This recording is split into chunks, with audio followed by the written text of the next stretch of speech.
দর্শক স্বাগত সবাইকে আমাদের নিয়মিত টকশো সরাসরি এই সময়। বহুল আলোচিত 21 আগস্ট গ্রেনেড হামলা মামলার রায় হয়েছে। রায়ে লুৎফুজ্জামান বাবু, সাবেক প্রতিমন্ত্রী, স্বরাষ্ট্রসহ 19 জনের ফাঁসির দণ্ড হয়েছে। তারেক রহমান, হারিস চৌধুরী সহ 19 জনের যাবজ্জীবন কারাদণ্ড দিয়েছে আদালত। 11 জনকে নানা মেয়াদে কারাদণ্ড দিয়েছে, সাজা দিয়েছেন আদালত। আদালতের এই রায়ের বহুল আলোচিত, বহুল প্রতীক্ষিত এই মামলাটির রায় এবং এই রায়ের মধ্যে বিভিন্ন অবজারভেশন দিয়েছেন আদালত।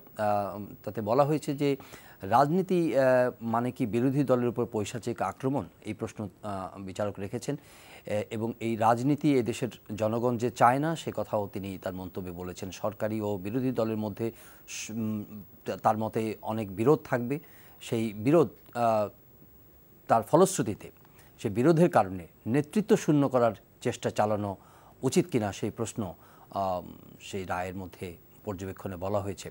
রাজনীতিতে এমন ধারা চালু থাকলে মানুষ রাজনীতি বিমুখ হয়ে পড়বে বলেও মত দেওয়া হয়েছে এই রায়ে। আলোচনার প্রধান বিষয় এটি, সঙ্গে অন্যান্য বিষয় থাকবে নিশ্চয়ই।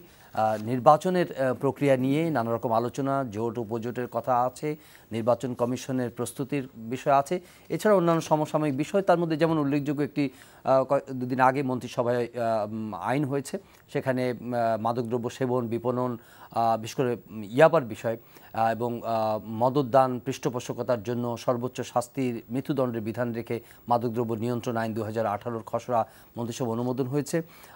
প্রধানমন্ত্রী আজ টিভি চ্যানেল ওনার্স অ্যাসোসিয়েশনের সঙ্গে বৈঠক করেছেন। সেখানে ডিজিটাল সিকিউরিটি অ্যাক্টের বিষয় নিয়েও কিছুটা আলোচনা হয়েছে।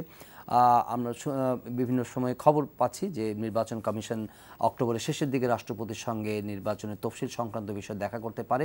কি প্রস্তুতি তাদের আছে সে বিষয়গুলো নিয়ে আলাপ করব। দলগুলো কিভাবে ভাবছে আগামী নির্বাচন নিয়ে সে প্রসঙ্গে নিয়ে আলাপ করব। পরিচিত হব শুরুতেই 3 অতিথির সঙ্গে। আজ আমাদের সঙ্গে যুক্ত হয়েছেন জাতীয় পার্টির প্রেসিডিয়াম সদস্য এটিইউ তাজ রহমান, স্বাগত আপনাকে। আওয়ামী লীগের সাবেক সংসদ সদস্য জনাব গোলাম মওলা রনি, স্বাগত আপনাকে। রয়েছেন এম এ আজিজ, সিনিয়র সাংবাদিক, স্বাগত আপনাকেও। আলোচনায় আমরা যাওয়ার আগে আমরা দিনের শিরোনামগুলো, আজকে আমাদের এনটিভিতে যে শিরোনামগুলো গেছে সেই শিরোনামগুলো একটু জানাতে চাই আপনাদের। যদি আমাদের সহকর্মীরা প্রস্তুত থাকেন শিরোনামগুলো বলবো। আলোচিত গ্রেনেড হামলা মামলার রায়ে বাবর, পিন্টু সহ 19 জনের মৃত্যুদণ্ড, তারেক রহমান, হারিস চৌধুরী সহ 19 জনের যাবজ্জীবন। দায় এড়াতে পারেন না খালেদা জিয়া, বলেছেন ওবায়দুল কাদের। রায় প্রত্যাখ্যান করেছে বিএনপি, তারা কর্মসূচিও ঘোষণা করেছে। রায়ে অসন্তোষ হতাহতদের স্বজনদের, মূল পরিকল্পনাকারীর সর্বোচ্চ শাস্তির জন্য আপিলে যাবেন তারা। অশুভ তৎপরতা মুক্ত সমাজ গড়তে টিভি চ্যানেলগুলোকে ভূমিকা রাখার আহ্বান জানিয়েছেন প্রধানমন্ত্রী শেখ হাসিনা। এই ছিল প্রধান শিরোনামগুলো আমাদের, কিন্তু আমরা শুরু করতে চাই যেটি নিয়ে প্রাথমিক বক্তব্য, সেটা হচ্ছে রায় তো হয়ে গেল, প্রায় 14 বছর লেগেছে এই মামলা নিষ্পত্তি হতে, কিন্তু আমরা যা হবার রায় হয়ে গেছে। 19 জনের মৃত্যুদণ্ড হয়েছে, 19 জনকে যাবজ্জীবন এবং 11 জনকে বিভিন্ন মেয়াদে সাজা, এবং পক্ষে বিপক্ষে আইনজীবীদের বক্তব্য আমরা শুনেছি। এবং সরকারি পক্ষতে বলা হয়েছে যেখানে তারা সন্তুষ্ট নন সেখানে তারা আরও উচ্চ আদালতে যাবেন, সেটা করেছেন। আর যারা ন্যায় বিচার পাননি বলে মনে করছেন তারাও এটার ব্যাপারে ভূমিকা। কিন্তু সবচেয়ে ইম্পর্টেন্ট আমার কাছে যেটি মনে হয়েছে, যে শুরুতে বলছিলাম যে বিচারক কিছু অবজারভেশন দিয়েছেন। আমরা যদি জনাব এম এ আজিজ আপনার কাছ থেকে শুরু করতে চাই, যে এই যে বলে আমাদের রাজনীতিতে যে লেগেসিগুলো, এই যে নিশ্চিহ্ন করে দেওয়া, নেতৃত্ব শূন্য করে দেওয়ার যে একটা চেষ্টা, একটা ষড়যন্ত্রের মতো, এবং এটা এই লেগেসি, রক্তপাতের লেগেসি, এগুলো আমাদের এখানে মানে বন্ধ হচ্ছে না। এবং এই রায়ের মধ্য দিয়ে কি লেসন আমাদের জন্য দিয়ে গেল? ধন্যবাদ আপনাকে। আসলে কিন্তু আমার মনে হয় যে আমরা 3 জন এখানে উপস্থিত আছি, বিভিন্ন সময়ে কিন্তু আমরা একথা বলেছি বিভিন্নভাবে, বিক্ষিপ্তভাবে। কারণ আমরা ধরেন দেশ স্বাধীন হলো, দেশে সরকার হলো, একটা বিধ্বস্ত বাংলাদেশ বঙ্গবন্ধু হাল ধরলেন, কিন্তু আমার মনে হয় তিনি স্বস্তির সাথে রাষ্ট্রটা চালানোর সুযোগই পেলেন না। 74 সালে জাসদ হলো, এই তো রাজনৈতিক কিলিং শুরু হলো। শুরু হলো, তো সুতরাং এর পরে ধরেন 15ই আগস্টের নির্মম হত্যাকাণ্ড ঘটলো, এরপরে রাজনীতি তো কোনো সময় গণতন্ত্র উঁকি ঝুঁকি মারে, কখনো দরজা বন্ধ হয়, এই অবস্থায় কিন্তু আমরা চলতে চলতে এখন পর্যন্ত আছি। আমরা কিন্তু রাজনীতির স্বস্তির জায়গায় কিন্তু আমরা আসতে পারি নাই। এখনো আমরা টকশোতে বলি, আলোচনায় বলি, মিটিংয়ে বলি যে আমরা একটা সুস্থ রাজনৈতিক পরিবেশ চাই। এবং আমাদের দেশে কিন্তু এই জন্যই বলছি যে এই যে রাজনীতিটাই হচ্ছে এনিহিলেশনের রাজনীতি। আপনার বিরোধী সরকারে যিনিই যান তিনিই মনে করেন ভাবটা এমন যে বোধহয় আমাকে সরকারে থাকতেই হবে এবং আমি সরকারে থাকবো, আমিই থাকবো, এবং বিরোধী দলের উপরে নির্মম অত্যাচার, নির্দয় অত্যাচার শুরু হয়। এবং যতগুলো সরকার আসছে কম বেশি কিন্তু সবাই করেছে। হয়তো আমরা যদি ব্যাখ্যা করতে চাই, আলোচনা করতে চাই, আমরা হয়তো বলতে পারবো অমুকের দোষ বেশি, আমরা হয়তো একজন বলবো আর একজনের দোষ বেশি, কিন্তু সবাই এটা করছে। এবং আপনি যেটা মাননীয় জাজ যে অবজারভেশনগুলি দিয়েছে, সব অবজারভেশনের ব্যাপারেই কিন্তু রাজনীতিবিদরাও বলবে আমরা একমত, এবং এদেশের জনগণ এটা দারুণভাবে প্রত্যাশা করে। কারণ তিনি বলেছেন যে সরকারে যিনি থাকবে তিনি বিরোধী দলের প্রতি সদয় হবেন, সহানুভূতিশীল হবেন, উদার হবেন। হ্যাঁ, কারণ রাজনীতি অর্থাৎ তিনি মিন করতে চাইছেন বহুদলীয় গণতন্ত্রে আপনার সরকারি দল এবং বিরোধী দল ডান হাত আর বাম হাত একসাথে চলতে হবে, সমঝোতার মাধ্যমেই চলতে হবে। কিন্তু আমাদের দেশে এটা সম্পূর্ণ বিপরীত।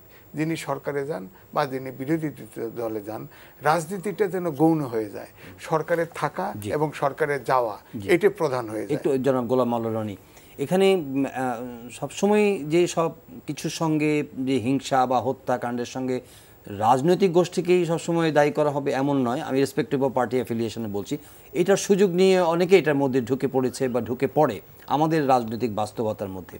কিন্তু এই যে মূলধারার রাজনীতি যারা করেন তাদের কি এই লেসনটা নেওয়ার জন্য যথেষ্ট সময় আসেনি? যে এখানে বিচারক বলছেন যে কাউকে হত্যা করার মধ্য দিয়ে রাজনৈতিক ফায়দা লোটার যে আকাঙ্ক্ষা, এটা ওনারা যে এটার মানে ফায়দা লুটতে হয়তো চান, কিন্তু ফায়দাটা শেষ পর্যন্ত লোটা যে যায় না, এই লেসনটা কি তাদের মধ্যে আসে না রাজনীতিবিদদের মধ্যে? আসলে যে কোনো একটা লেসন নেওয়ার মতো, গ্রহণ করার মতো যে প্রজ্ঞা, মেধা দরকার। অর্থাৎ আপনার টেবিলের সামনে আমি একটা পেপার উপস্থাপন করব। আপনি দেখুন, আমরা যখন শৈশব ছিলাম আমরা সীতানাথ বসাকের সে আদর্শ লিপি পড়েছি, অসৎ সঙ্গ ত্যাগ করো, আলস্য দোষের আকর, উগ্র ভাব ভালো নয়, ঊর্ধ্বমুখে পথ চলিও না, এই কথাগুলো আমরা সকলেই পড়েছি। কিন্তু সেই শৈশবের শিক্ষাটা পরবর্তী কর্মজীবনে, ব্যক্তি জীবনে কে কতটা অনুসরণ করবে, ওটা হলো তার সামগ্রিক শিক্ষা, তার মন মানসিকতা, পরিবার পরিজন থেকে সে যে সংস্পর্শ পাচ্ছে, পরিবেশ পাচ্ছে, তার উপর নির্ভর করে। আপনি দেখুন যে আমাদের এখনকার রাজনীতির যে সময়টা, বেসিক্যালি এটা খুব উত্তাল হয়ে উঠেছিল আমাদের এই দেশে যখন সামরিক শাসন, গণতন্ত্রের উপরে সামরিক শাসনটা প্রাধান্য লাভ করেছিল। আমাদের জুডিশিয়ারি, আমাদের সংবাদপত্র, যা কিছুই বলেন, আপনাদের বঙ্গবন্ধুর শাসনের বিরুদ্ধে অনেকের অনেক অভিযোগ থাকতে পারে, কিন্তু তারপরও সেখানে দেখা যাচ্ছে যে রাস্তায় মাওলানা আব্দুল হামিদ খান ভাসানী তার বিরুদ্ধে স্লোগান দিচ্ছেন, কিন্তু স্লোগান শেষে আবার তারা একসাথে বঙ্গবন্ধুর বাসায় গিয়ে তারা খাওয়া দাওয়া করছে। কিংবা দেখা যাচ্ছে প্রবল বিরোধিতা দুজনের মধ্যে একটা সময় মতানৈক্য শুরু হলো, কিন্তু একটা সময় উনি মনে করলেন যে উনি অসুস্থ হয়ে গেলেন, মাওলানা আব্দুল হামিদ খান ভাসানী বঙ্গবন্ধু তার সঙ্গে দেখতে গেলেন। একইভাবে কিন্তু সকলের সঙ্গে একটা রাজনৈতিক সহমর্মিতা, ভদ্রজনের সাথে ভদ্র ব্যবহার, দুষ্টের দমন, শিষ্টের পালন, এই কালচারটা কিন্তু আমাদের রাজনীতিতে ইভেন পাকিস্তান আমলে ছিল, স্বাধীন বাংলাদেশে বঙ্গবন্ধুর আমলে ছিল, এবং বঙ্গবন্ধু তার প্রতিপক্ষের প্রতি যে রাজনৈতিক সৌজন্য দেখিয়েছেন সেটা কিন্তু অনেকটা কিংবদন্তির মতো আমাদের দেশে এখন পর্যন্ত আছে।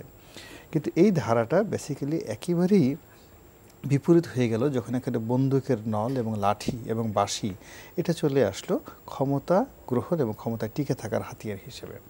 তো এই যে সামরিক শাসনের জাতাকলে পড়ে আমরা যে সমস্ত আবর্জনা, আমাদের চিন্তা চেতনা, আমাদের দুঃস্বপ্ন ঢুকলো, এটা পরবর্তীতে গণতন্ত্রে আমরা উন্নয়ন হওয়ার পর 1991 হওয়ার পরেও ওটার যে প্রেতাত্মাগুলো ওটা বিভিন্ন জায়গাতে আমাদের লুকানো ছিল বা থাকতো।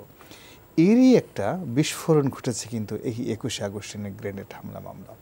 তো মাননীয় বিচারক যিনি রায় দিয়েছেন, এটা মানে পাঠ্যপুস্তকের নীতিকথা, এবং এটা আমরা অনাদিকাল থেকে জানি যে এই জিনিসগুলো ভালো নয়। উনি যেটা বলেছেন ওটা সাধারণ মানুষের অনাদিকালের কথা, সবসময় এই কথাগুলো চিরন্তন সত্য, যে খুব হীনমন্যতা নিয়ে যদি কোনো ক্ষমতাসীন লোক বা গোষ্ঠী তার প্রতিপক্ষকে উচ্ছেদ করতে চায়, প্রধান ব্যক্তিকে, অন দ্য লং রানে সে কখনো টিকতে পারবে না এবং এটার বেনিফিট সে কখনোই পাবে না। কিন্তু তারপরেও মানুষ করে, ইতিহাস থেকে মানুষ কখনোই শিক্ষায় নেয় না।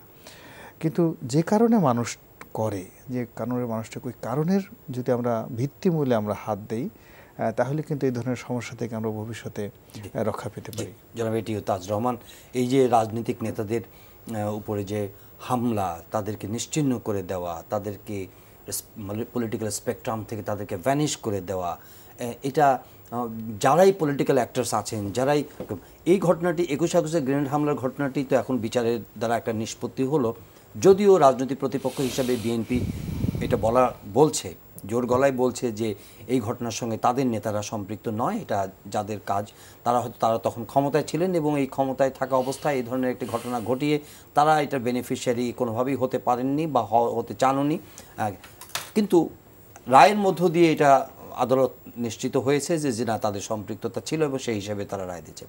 এখন এখানে যে আগামী দিনে যে আমরা যে পথ চলা এই রায়ের মধ্য দিয়ে, যে এই লেগেসিগুলোকে কিভাবে মানে আমাদের মানে এই ক্ষতগুলো দূর হবে আমাদের রাজনীতি থেকে? ধন্যবাদ আপনাকে এবং বিজ্ঞ আলোচককে। আমাদের দেশের রাজনীতিতে আপনি দেখবেন 75-এর বঙ্গবন্ধু হত্যার, পরিবার সহ হত্যার পর থেকে আমরা যারা এই নিকৃষ্ট কাজ করেছে তাদেরকে আমরা পুনর্বাসন করেছি রাজনৈতিকভাবে আওয়ামী লীগকে শেষ করার জন্য। আবার জিয়াউর রহমানকেও কিন্তু অ্যাসোসিয়েশন করা হলো।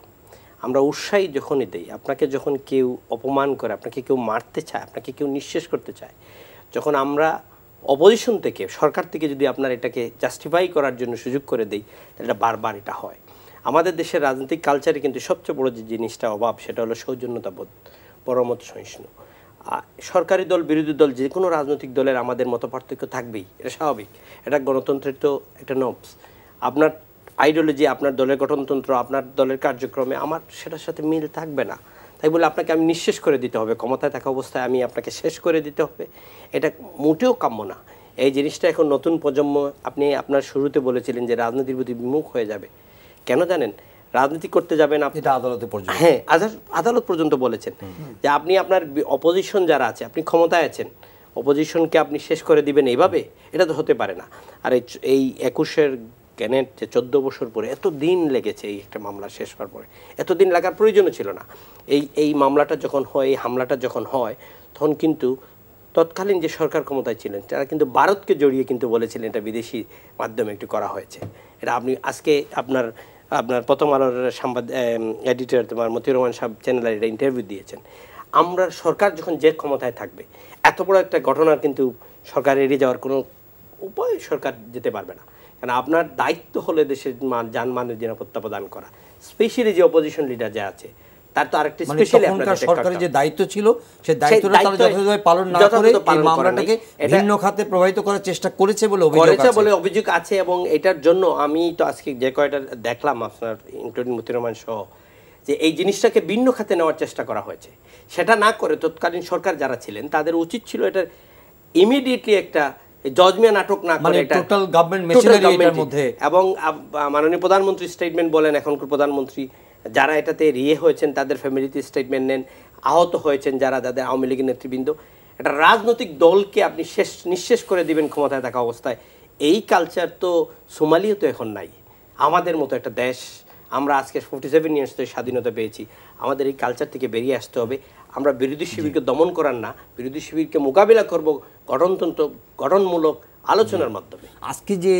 আজকের বাস্তবতায় অনেকে রাজনৈতিক যারা বিরোধী পক্ষ আছেন অভিযোগ করছেন যে তাদের জন্য স্পেস সাংঘাতিকভাবে সংকুচিত হয়ে গেছে। সরকার অনেকভাবে তাদেরকে হামলা, নির্যাতন, মামলা ইত্যাদি দিয়ে তাদের হেনস্থা করছে, মানে তাদের রাজনীতি একেবারে সংকুচিত অবস্থায়। কিন্তু মনে হয় না যে এই ঘটনার একটা পরম্পরা, একটা ধারাবাহিকতা আজকের এই বাস্তবতা? নিঃসন্দেহে, কারণ আমি তো বললামই শুরুর থেকেই যে এই যে আপনার যিনি সরকারে থাকেন বিরোধী দলকে দমন পীড়ন যতটা সম্ভব এটা আরো গতি বাড়ছে, কিন্তু এটার ইন্টেন্সিটি বেড়েই চলছে। আপনি খেয়াল করে দেখেন আগের সরকারগুলোর থেকে এটার ইন্টেন্সিটি বাড়ছে। সুতরাং এখন এসে বিএনপির স্পেস আরো কমে গেছে এবং ভবিষ্যতে আমরা তো ওই জায়গায় শঙ্কাবোধ করি যে সরকার যদি পরিবর্তনও হয় তাহলে এর চাইতেও যদি স্পেস আরও কমে যায় তাহলে তো এখন তো তাও সামান্য ঘরে বসে হলেও বক্তব্যটা রাখা যায়, তো সেটাও হয়তো থাকে কিনা সন্দেহ। সুতরাং এখন আমার মনে হয় যে আমরা যদি বহুদলীয় গণতন্ত্রে বিশ্বাস করি আমরা শেষ অবস্থানে চলে আসছি। আমাদের আমার মনে হয় সামনের দিকে এগোনো আসুক। অবশ্যই আমি বিচারকের ভাষায় বলবো যে বিরোধী দলকে স্পেস দেওয়া উচিত এবং গণতন্ত্র কালচার করা উচিত, অন্যের প্রতি আপনার। কিন্তু এখন যে দলটি মনে করে যে 2004 সালের 21 অগাস্টে গ্রেনেড হামলার মাধ্যমে মানে স্পেস দেওয়া তো দূরের কথা, কোনো গোষ্ঠী তাদেরকে পুরো বাস্কেট সহ ইনক্লুডিং দলের মানে সভানেত্রী সহ এলিমিনেট করে দিতে চেয়েছে, নিশ্চিহ্ন করে দিতে চেয়েছে, হত্যা করতে চেয়েছে, তাদের পক্ষে এই মানে সদ উপদেশ, এই চিন্তাটা তাদের মধ্যে কিভাবে মানে আসা সম্ভব যে না আমি আপনার প্রতি ঔদার্য দেখাবো, আপনাকে আমি সুন্দর রাজনৈতিক স্পেস তৈরি করে দিব এবং সুন্দর গণতান্ত্রিক চর্চা করব, এটা আশাটা কতটা স্বাভাবিক? তাহলে এটা তো একটা জায়গায় এসে এটার শেষ টানতে হবে। তাহলে আমি যদি বলি যে সে এটা করছে সুতরাং আমি এটা আর স্পেস দেব না, তাহলে আবার পরিবর্তন হলে সেও স্পেস দিবে না। একটি জায়গায় আমাদের, আমি তো বললাম সেই বঙ্গবন্ধুর আমল থেকে আমরা কিন্তু সবসময় আমরা কিন্তু গণতন্ত্র, দেশে গণতন্ত্র প্রতিষ্ঠিত সবাই চাই, কিন্তু হচ্ছে না। তো কিন্তু একটি জায়গায় এটার ইতি টানতে হবে, না টানলে কিন্তু আমরা সমাধান পাওয়া যাচ্ছে না। না, এখানে আপনার আসলে সমাধান না নিয়ে আমি জাস্ট প্র্যাকটিক্যালি আসি। এখানে বিএনপির কেউ থাকলে জিনিসটা ভালো হতো। তারপর এমন কিছু কথাবার্তা বলছি যেগুলো আসলে বিএনপি লোক দ্বিমত করবে না।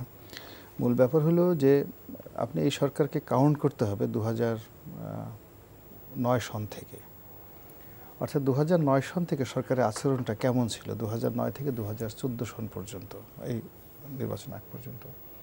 তো দেখা গেল সরকার কিন্তু সাধ্যাতীতভাবে অতীতের যে কোনো সময়ের চাইতে তার যে মন মানসিকতা, চিন্তা চেতনা, এমনকি আমি মনে করি যে 1996 সালে আওয়ামী লীগ সরকার যে গণতান্ত্রিক মন মানসিকতাটা ছিল তার সাথে বেশি উদারতা প্রদর্শন করেছে 2009 থেকে 2013 পর্যন্ত সময়টাতে। এখন দেখেন এই সময়টাতে আমরা যুদ্ধ অপরাধদের মতো বিচারের মতো অত্যন্ত সেন্সিটিভ বিচার করেছি। সারা পৃথিবীতে তখন একটা জঙ্গিবাদের একটা হুমকি ছিল। ঠিক সেই জঙ্গিবাদের মধ্যে একটা রেড জোন ছিল বাংলাদেশ। আপনি দেখেন মানুষ, এই দেশের অনেক মানুষ তালেবান হওয়ার জন্য স্বপ্ন দেখত। তো সেই জায়গা থেকে সমস্ত কিছু ফেস করার পরেও অর্থাৎ এই যে জঙ্গি গোষ্ঠী, ধর্মভিত্তিক রাজনৈতিক দল, এমনকি যাদের বিরুদ্ধে অভিযোগ সে জামাতের প্রতি আপনার আপ টু 2014 সন পর্যন্ত যে গণতান্ত্রিক মনোভাব সরকার দেখিয়েছে, তার সম্মান, তার মর্যাদা কিন্তু তারা সেটা পায়নি। বিএনপির মধ্যে যে প্রবলেমগুলো ছিল সেই প্রবলেমগুলো হলো বিএনপি তার আপন ভারে অনেকগুলো সমস্যার মধ্যে জড়িয়ে পড়েছে। আপনি দেখেন যে মামলাগুলো এখন চলছে চলমান, একটা মামলাও কিন্তু যেগুলো নিয়ে বিএনপি বলে সেই মামলাগুলোর একটা মামলাও কিন্তু আমাদের সরকার করেনি, সেইগুলো সবই 111-এর সময়।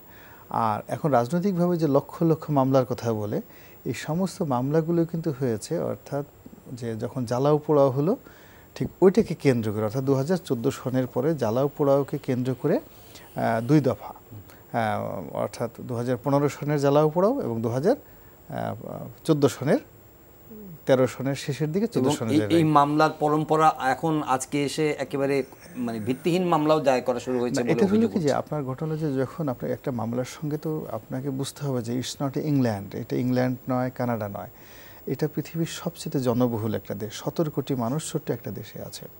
তো সেখানে আপনি একজন মাননীয় স্বরাষ্ট্রমন্ত্রী বা একজন পুলিশের আইজি কিংবা একজন এসপি ধরেন কিংবা একজন ওসি, একটা ওসির পক্ষে একটা মানে থানাতে 5 লাখ থেকে 6 লাখ লোকের সমস্ত কন্ট্রোল করা 30-35 জন পুলিশ দেওয়া সম্ভব নয়। দেখা যাচ্ছে তার একটা চৌকিদার, তার একটা দফাদার যে ক্রাইমগুলো করছে আলটিমেটলি সেটা পুলিশের ঘাড়ে চলে আসছে। তো যখন আপনার একটা মামলা করার সুযোগ হয়ে যায়, আপনি জীবন্তভাবে এই 2015 সনে এসে আপনি জীবন্ত 4000 লোককে পুড়িয়ে মারলেন, জীবন্ত। এই ঘটনা কিন্তু আপনি দেখেন সতীদাহ প্রথার সময় যখন লর্ড উইলিয়াম বেন্টিং এর সতীদাহ প্রথা বন্ধ করলো, তখনও জীবন্তভাবে বছরে একটা সময় 3-4 মাসে 4-5 হাজার লোককে পোড়ায় মারার ঘটনা ঘটেনি। এই 4,000-5,000 লোককে আপনি একেবারে পুড়িয়ে মেরেই ফেললেন, হাজার হাজার মানুষকে আপনি অগ্নিদগ্ধ করলেন। এখন যদি আপনি 4,000, আপনার কাছে এক্সাক্ট ফিগার আছে 4,000-5,000 হবে? হ্যাঁ, আপনার তো 3,500 লোক তো মেরে ফেলেছে, আপনার 3,500 লোকের কথা। হ্যাঁ, এইকে তো আমাদের রাজনৈতিকভাবে বলে, এবং আপনি এই যে কত লোক বার্ন ইউনিটে গেলে যে লোকগুলো মারা গেছে সমস্ত জিনিসের রেকর্ডগুলো আছে। এই ডেট রোলটা 400 মতো বলা হয়।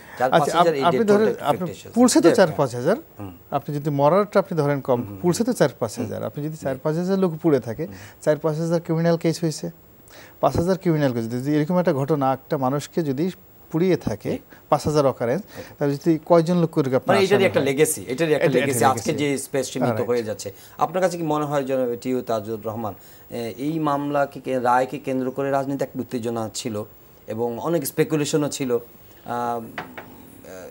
কি ধরনের ইকুয়েশন হয়, রাজনীতি কোন দিকে মোড় নেয়? এর আগে বিএনপির চেয়ারপারসন বেগম খালেদা জিয়া জেলে গেলেন, ওনাদের এখন যে ভারপ্রাপ্ত চেয়ারম্যান জনাব তারেক রহমান উনি দেশে নেই, উনি লন্ডনে অবস্থান করছেন। সেই অবস্থায় এই মামলার রায় হলো, বিএনপি কিভাবে রিয়্যাক্ট করে, আইন শৃঙ্খলা পরিস্থিতি কেমন হয়, এ নিয়ে স্পেকুলেশন ছিল। কিন্তু ল এনফোর্সিং এজেন্সির লোকরা তারা খুব এশিওর করেছে এবং তারা বলেছে যে নগরবাসীর নিরাপত্তার জন্য বা দেশে কোনো আইন শৃঙ্খলাজনিত কোনো পরিস্থিতি যাতে তৈরি না করা হয়। বিএনপিও কিন্তু খুব পরিষ্কার করে বলেছে যে না, তারা মানে কোনো ভায়োলেন্ট মুভমেন্টে ক্যাম্পেইনের মধ্যে নাই। এটা কি ইঙ্গিত দিচ্ছে রাজনীতিতে যে না, দুপক্ষের মধ্যে ভিজিলেন্স আছে, তারাও চাচ্ছে না যে কোনো ভায়োলেন্স করে বা এই ধরনের কোনো অরাজকতার মধ্য দিয়ে তাদের কোনো দাবি আদায় করা। দেখেন, আজকের রায় কিন্তু আওয়ামী লীগও মেনে নেয় নাই, বিএনপিও নেয় নাই। জি, আওয়ামী লীগ বলেছে এটা আমরা আপিল করব, এটা মৃত্যু দণ্ড পর্যন্ত নিয়ে যেতে হবে তারেক জিয়া এবং হারিস চৌধুরীর। বিএনপি বলেছে এটার সাথে তারেক জিয়ার কোনো ইনভলভমেন্ট নাই। আমরা যখন কোনো জাজমেন্ট হয় আমাদের এই দেশে, দেখবেন আপনি, আমরা রাজনৈতিক দলগুলোর সাথে সাথে জাজমেন্টের উপরে আমাদের কোনো বিশ্বাস নাই, আমরা বিশ্বাস করি না যে জাজমেন্টটা ফেয়ার হয়েছে। ওয়ারিজ অনেক অবজারভেশন এই জাজ দিয়েছেন, যেটা আজকে আমরা আলোচনা করছি, সব চ্যানেলগুলোতে আলোচনা হয়েছে, যে বিরোধী শিবিরকে দমন করার যে কালচার আমাদের দেশে, এই প্রশাসনিক কালচারটা থেকে আমাদের বেরিয়ে আসতে হবে। আমরা নির্বাচন কমিশন কোনো ইলেকশন করলে সেই নির্বাচন কমিশনের ইলেকশনটাকে নিয়ে আমরা সমালোচনা করি, আমরা বলি না এই ইলেকশনটা প্রপার হয় নাই। যখন ক্ষমতায় থাকি আমরা বলি ঠিক, ক্ষমতার বাইরে থাকলে আমরা বলি ঠিক না। আমাদের এই না মানা, না সরকারে থাকা এবং বিরোধী শিবির থেকে সরকারে আসার এই কালচারের মধ্যে পড়ে আমরা যা ইচ্ছা তা করার যে কালচারটা, এটা থেকে যদি আমরা বেরিয়ে না আসতে পারি আমাদের জন্য এটা ক্ষতিকর। দ্বিতীয়ত হলো ভালো জিনিস, আজকের এই রায়ের পরে বাংলাদেশের একটা ইনসিডেন্ট হয়েছে বগুড়াতে, আর কোনো ইনসিডেন্ট ঢাকা শহরে বিশেষ করে হয় নাই, যেখানে আমরা একটা জনবহুল সিটি, সেখানে আমাদের হয় নাই। এতে বিএনপিও যে তাদের যে আচরণ, তারা এখন এই ধ্বংসাত্মক কার্যকলাপের আচরণ থেকে বেরিয়ে এসছে, এটা রাজনীতির জন্য এটা ইতিবাচক, সরকারের জন্য ইতিবাচক, জনগণের জন্য এটা ইতিবাচক। এই ইতিবাচক নিয়ে যদি আগামী দিনের রাজনীতি, আগামী দিনের নির্বাচনে আমরা যাই, সবার অংশগ্রহণে একটা নির্বাচন হয়, এদেশের মানুষের স্বস্তি হবে, এদেশের গণতন্ত্র টেকসই হবে, এদেশের সার্বভৌমত্ব সঠিক থাকবে, এবং সেই পথে আমরা সব এক হয়ে কাজ করলে, আপনি আমি সব স্টেক হোল্ডাররা, আমাদের উচিত হবে আমাদের এই গণতন্ত্রকে সংহত করার জন্য সবাই একসাথে কাজ করা। একা আপনি এই দেশটা কারণ না, সবাই মিলে এই দেশের প্রত্যেকটা নাগরিকের, এই দেশের প্রত্যেকটা রাজনৈতিক দলের, বিশেষ করে 3টি স্টেক হোল্ডার, আওয়ামী লীগ, বিএনপি, জাতীয় পার্টি, এই 3টি বৃহত্তর রাজনৈতিক দল এক হয়ে যদি সুন্দরভাবে একটা নির্বাচন করে ক্ষমতার পালাবদল মানুষ যাকে ভোট দিবে আসবে, যদি হয় আমাদের সবার জন্য এটা স্বস্তি। এবং এই সব ঘটনা থেকে একটা লেসন নেওয়া দরকার, একটা লেসন নেওয়া উচিত আমাদের সবাই। রাজনৈতিক যদি এই এমিটি না থাকে, সৌহার্দ্য না থাকে বা নিজেদের মধ্যে আন্ডারস্ট্যান্ডিং না থাকে, নিশ্চিহ্ন করার যে মানসিকতা থাকে, প্রতিহিংসার মানসিকতা থাকে, তাহলে পরে যখন কেউ ক্ষমতায় আসবে তখন এরা আবার একটা মানে রিটালিয়েট করতে পারে। কিন্তু একটা জাতি যখন একটা জাংচারে এসে পৌঁছেছে, আরেকটা নির্বাচনের সামনে, তখন এই সব রায় তো আছেই, বাস্তবতা সবার সামনেই আছে, কিন্তু কোনো রিকনসিলিয়েশনের কোনো মানে নির্বাচনকে ঘিরে রিকনসিলিয়েশনের কোনো সম্ভাবনা আপনি দেখেন কিনা? এখানের মধ্যে তো একটা মানে স্টার্ক একটা বিরোধিতা আছেই এই রায়কে কেন্দ্র করে বা এই মামলাকে কেন্দ্র করে। রাজনীতিতে কথা বলে না, শেষ কথা নাই। যে কোনো মুহূর্তে ধরেন হোসেন মোহাম্মদ এরশাদ বিরুদ্ধে আন্দোলন করার পরে তখন সংবিধানও লাগে নাই, কিচ্ছু লাগে নাই, 3 জোট বসে এক বৈঠকে সমাধান করে ফেলছে। পরে ওটা এন্ডোর্স করে দিয়েছে সংবিধানে। তো এই জন্যে আমাদের রাজনীতিবিদরা যদি তারা দেখে যে আমার পক্ষে সিদ্ধান্ত হবে, সমাধান করতে সময় লাগবে না। কিন্তু এবারের ঘটনাটা হয়ে গেছে ভিন্ন, যে বিএনপি এবং আওয়ামী লীগ এখানে আপোষ করার স্কোপটা কম। কারণ হচ্ছে যে ধরেন এখন সরকারি পক্ষ থেকে বারবার সেই যে আগুন সন্ত্রাস সেইটা বলা হয় যে ওইটার রেশ এখনো চলছে। আসলে আমার কাছে কিন্তু এখন তা মনে হয় না। বিএনপি ধৈর্য সহ্য এবং সবসময় কিন্তু আর সন্ত্রাসের ওই পথেই নেই। দ্বিতীয়ত এই সেপ্টেম্বর থেকে দেখেন প্রায় 5,000 কেস করা হয়েছে, এবং আমি মনে করি এটা হলো ইলেকশনের প্রিপারেশন সরকারের, এটা ওই সন্ত্রাসের লিগেসি নয়। এটা হলো ইলেকশনকে কিভাবে নিয়ন্ত্রিত ইলেকশন করা যায় তার প্রস্তুতি হচ্ছে, যে প্রত্যেকটা থানায় বেনামি কেস করে রাখা, মৃত ব্যক্তি, বিদেশে থাকা, প্রবাসে থাকা, আপনার এরকম আসামি টাসামি দিয়ে কেস করে রাখা, যে সময় মতোই, এবং গ্রেপ্তারও হচ্ছে। ধরেন আপ টু এরকম বাজারেও একটা পারসেপশন আছে যে এজেন্ট পর্যন্ত হতে পারে, তাদেরকেও যাতে ধরা যায়, এইভাবে সব জায়গায় কেস করে রাখা হয়েছে। দ্বিতীয়ত এটাও শোনা গেছে যে যারা এজেন্ট হবে, পুলিং এজেন্ট হবে, ওই প্রিজাইডিং অফিসার হবে, অ্যাসিস্ট্যান্ট প্রিজাইডিং, এটা তো সাধারণত আপনার প্রাইভেট স্কুল কলেজের টিচাররা হয়, তাদেরও রাজনৈতিক পরিচয় সংগ্রহ করা হচ্ছে বিভিন্নভাবে। অর্থাৎ একটি নিয়ন্ত্রিত রাজনীতি কিভাবে করা যায় তার কিন্তু একটা প্রিপারেশন চলছে। সুতরাং আমার বক্তব্য হচ্ছে ওইটার সাথে এইটার লিঙ্ক করলে তো হচ্ছে না। তাহলে এই কেসগুলো কেন হলো অপ্রয়োজনীয় কেস, যেখানে মৃত ব্যক্তি, অর্থাৎ এটার যে প্রত্যেকটা থানার প্রিপারেশনই নাই, যে কেস একটা ঘটনা ঘটলে তো কেস করবে, ঘটনাই কেস করে রাখছে। সুতরাং ওইটার সাথে ওই উদাহরণ দিয়ে অনন্তকাল তো আমাদের চলা যাবে। জাতীয় পার্টি তো সংসদের বিরোধী দল, যদিও একটা ইউনিক নেচার আছে এই জাতীয় পার্টির বা এদের সম্পর্কে, সরকারের সঙ্গে সম্পর্কে, কিন্তু জাতীয় পার্টি কি এই জিনিসগুলো অবজার্ভ করে না? তারা হয়তো নির্বাচনী পাটিগণিতের ক্ষেত্রে হয়তো দেখা যাবে যে সরকারের সঙ্গে থাকতেও পারে, জোটগতভাবে ইলেকশন করতেও পারে, প্রয়োজনে তারা বলছে যে, আপনারা বলছেন যে আলাদাভাবেও ইলেকশন করতে পারেন, কিন্তু সেক্ষেত্রে তো একটা জাতীয় পার্টির নিজস্ব একটা এন্টিটি আছে। আপনারা এই রাজনৈতিক বাস্তবতাগুলো বা নির্বাচনের পথে যে এই পরিবেশগুলোকে আপনারা অবজার্ভ করছেন, কীভাবে অবজার্ভ করছেন? আমাদের অবজারভেশন হলো, আমরা নির্বাচন কমিশনের সাথে যখন আমরা নির্বাচনের ডাকা হয়েছিল সব রাজনৈতিক দলকে, তো চেয়ারম্যানের নেতৃত্বে আমরা ছিলাম, আমি সেই টিমে ছিলাম। আমরা বলেছিলাম যে সংসদটা ভেঙে দেওয়ার জন্য আমাদের প্রস্তাব ছিল এটাতে, আর্মি দেওয়ার জন্য, যে এলাকাতে রেড গ্রে এরিয়া যেগুলোতে আর্মিকে ডিপ্লয় করার জন্য, but not with the magistracy পাওয়ার, এটা আমরা বলিনি। আমাদের এই দাবিগুলো ছিল, এবং কালো টাকার দৌরাত্ম্যগুলো বন্ধ। আমরা বিরোধী দল হিসাবে জাতীয় পার্টি যতটুকু গঠনমূলকভাবে আমরা করার বিরোধিতা সরকারের করে যাচ্ছি। আমাদের নামে তো মামলা একসময় 91 to 95-এ বিএনপি কিন্তু অজস্র মামলা দিয়ে গিয়েছিল। আমাদের দলের চেয়ারম্যানকেও কিন্তু জেলে দেওয়া হয়েছিল। আমি আজকে এই যে বিএনপি নেত্রী জেলে, এটা নিয়ে আমি কোনো আত্মতৃপ্তিতে না, তুষ্টতিতে না, কিন্তু এই যে কালচারটার কথা আপনাকে বলছি, এটা চলে আসছিল। আওয়ামী লীগ অত্যাচারিত হয়েছিল বিএনপির সময়, এখন হয়তো বা বিএনপিও হচ্ছে। আমাদের এই কালচার থেকে বেরিয়ে আসতে হলে বিরোধী শিবির থেকেও কিছু করার নাই। সরকারে যারা আছে তাদের মনোভাব নমনীয় হতে হবে, যারা সরকারে আগামী দিনে যাবে তারাও নমনীয় হতে হবে। আমাদের এই কালচারে যদি না যাই আমরা, তা আপনি এটা সমাধান করতে পারবেন না। একটা জায়গায় আমাদেরকে আসতে হবে, সেই সমাধানটা কি করে হবে? আমরা জাতীয় পার্টি এই সরকারের আপনার তেল গ্যাসের দামের বিরুদ্ধে আমরা প্রেস ক্লাবের সামনে তোমার অনশন করেছি। মায়ের পেটের মধ্যে একটা ছেলে গুলিবিদ্ধ হয়েছিল, আপনার জানা আছে। সেটা ঢাকা মেডিকেল কলেজে আমরা বেগম রোশনের শাহ দলের চেয়ারম্যান সহ সব মন্ত্রীরা আমরা দেখতে গেছিলাম। আমরা সংসদে ওয়াকআউট করেছি, টাকার উপরে একটা ট্যাক্স বসানো হয়েছিল 10 লাখের উপরে, অর্থমন্ত্রী জানেন। এটা নিয়ে আমরা এত প্রতিবাদ জোরালো করা, ওয়াকআউট করায়, কিন্তু শেষ পর্যন্ত এটার থেকে সরে আসছেন অর্থমন্ত্রী। আমরা এগুলো করে যাচ্ছি, বাট আমরা ফাইল চুরাচুরি গালাগালি এটা হতে পারতেছে না। টিআইবি রিপোর্ট অনুযায়ী এবার কি সংসদে আপনাদের মধ্যে তো হতাশা আছে যে বিরোধী দল, আপনারা আসলে আপনাদের কি পরিচয় সংসদে? বা আমাদের আপনার এটার সাথে আমি যদি আত্মসমালোচনা করি, আমাদের 3 জন মন্ত্রী আছেন সরকারের সাথে, এই মন্ত্রীরা যদি না থাকতেন তাহলে জাতীয় পার্টি আরো বেটার বিরোধী দল হইতে পারে। এই যে নির্বাচনকালীন সীমিত সরকার হচ্ছে, নির্বাচনকালীন সীমিত সরকার হচ্ছে, সেখানে জাতীয় পার্টি অংশগ্রহণের কথা ভাবছে? জাতীয় পার্টি আপনি আপনার কনস্টিটিউশনে আছে বলা, নতুন যেটা অ্যামেন্ডমেন্ট করা হলো, যে এখন পার্লামেন্টারি পার্টিসিপেটরি দল থেকে নিয়ে চাইলে তাদেরকে নিয়ে প্রাইম মিনিস্টার চাইলে তাদের থেকে নিয়ে করতে পারেন, বাইরে থেকে আপনারা থাকতেও চান? না থাকতে চাই না, এটা যদি আমাদের থাকতে হয়, এটা ফোরামে যদি থাকতে হয় তাহলে আমরা থাকবো এটা নির্বাচনকালীন সরকারে। এখানে যারা থাকবেন নির্বাচনকালীন সরকারের কোনো ফাংশন থাকবে না, কিছু করতে পারবে না। যে সংবিধান অনুযায়ী সংসদের রিপ্রেজেন্টেশনাল পার্টিগুলোই এই সরকারের মধ্যে থাকবে, এটাই হলো আদর্শ কথা।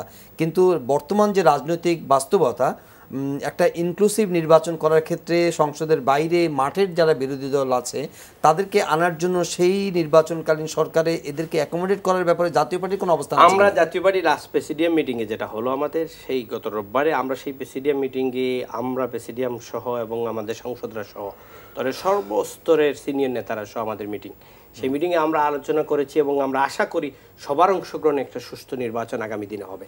এখন সেই সরকারে যদি মাঠের বিরোধী দল যারা, বিএনপি একটা বিশাল রাজনৈতিক দল, এটা অস্বীকার করার কিছু নাই, দ্বিতীয় বৃহত্তম রাজনৈতিক দল, তারা যদি নির্বাচনে পার্টিসিপেট যখন করে না তখন এটা ইনক্লুসিভ নির্বাচন হয় না। এটা অবভিয়াসলি আওয়ামী লীগকে বাদ দিয়ে বিএনপি যদি নির্বাচন করতে চাইছিল সেই নির্বাচন কখনো হয় না। কিন্তু সেই নির্বাচনের প্রক্রিয়া তো জাতীয় পার্টি বিএনপিকে নিতে পারবে না, নাইদার আওয়ামী লীগকে বলতে পারবো না যে বিএনপির এই ফ্যাসিলিটিটা দেন। আমরা বলতে পারি সবার অংশগ্রহণে একটা পরিবেশ তৈরি করেন, লেভেল প্লেইং ফিল্ড হয়, যাতে আপনিও খেলতে পারেন, আমিও খেলতে পারি, রনি ভাই পারে, আজিজ ভাই পারে। সেই ফর্মুলাটা করার দায়িত্ব কার? সরকারের।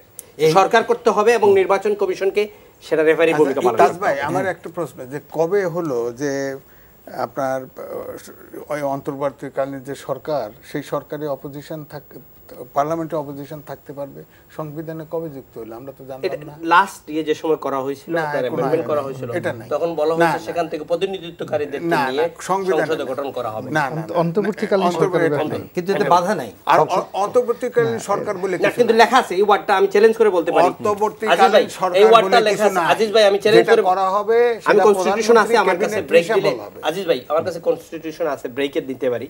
এটাতে বলা আছে সংসদে প্রতিনিধিত্বকারী দল থেকে সীমিত সরকারের সংসদে অংশ নিতে পারবে, এটা আছে। একটা জিনিস বলি জনাব গোলাম মাওলা রনি, নিশ্চয়ই এই কথা অস্বীকার করার কোনো উপায় নাই যে বর্তমান সরকার অনেক মানে ইপোক মেকিং অনেক সিদ্ধান্ত নিয়েছে এবং কার্যকর করেছে।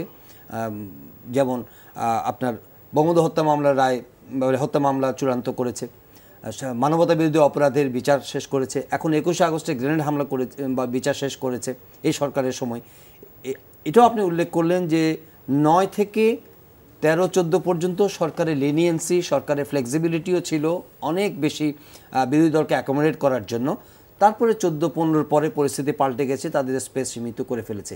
এখন এই সরকারের একটা লেজিটিমেসি বা ক্রেডিবিলিটি অথবা তাদের একটা এথিক্যাল স্ট্যান্ডার্ডের কথা চিন্তা করে কি আপনার মনে হয় যে এই যে শুধু মুখেই ইনক্লুসিভ ইলেকশনের কথা তারা বলবে, নাকি আবার বিরোধী দল না আসলে আমাদের কোনো অসুবিধা নাই বা এটা তাদের সিদ্ধান্ত, তারা দূরে থাকবে? What is the core feeling of the government?